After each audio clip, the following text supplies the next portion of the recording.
یہ 1957 کی بات ہے کہ 20ویں صدی کا مشہور مورخ ٹائن بی پاکستان کے دورے پر آیا۔ یہ کوئی تاریخ سے متعلق ایک سیمینار تھا۔ تقریب کا اختتام ہوا تو ایک پاکستانی بیوروکریٹ اور نامور مصنف آٹوگراف لینے کی غرض سے آگے بڑھے۔ ٹائن بی نے قلم پکڑا، سگنیچر کیے اور نظریں اٹھا کر دونوں سے ہجری تاریخ پوچھی۔ بتا سکتے ہو کہ آج ہجری تاریخ کیا ہے؟ میں یہاں ہجری تاریخ لکھنا چاہتا ہوں۔ تو سرکاری ملازم اور اس مصنف نے دونوں نے شرم سے سر جھکا لیے۔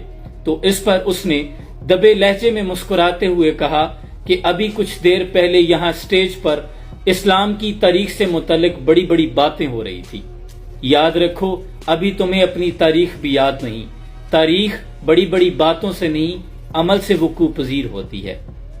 کبھی اے نوجوان مسلم تدبر بھی کیا تو نے، وہ کیا گردوں تھا جس کا تو ہے ایک ٹوٹا ہوا تارا۔ حضرت اقبال کہتے ہیں وہ کیا آسمان تھا جس کا ستارہ تو تھا، تجھے اس قوم نے پالا ہے آغوش محبت میں، کچل ڈالا جس نے پاؤں میں تاج سر دارا۔ اور کھودی اسلاف سے ہم نے جو میراث پائی تھی، سریا سے زمین پہ آسمان نے ہم کو دے مارا۔ اور کتابیں اپنے آبا کی وہ علم کے موتی، جو دیکھوں ان کو یورپ میں تو دل ہوتا ہے سی پارا۔ خدا کے لیے اپنی تاریخ کو یاد رکھیں۔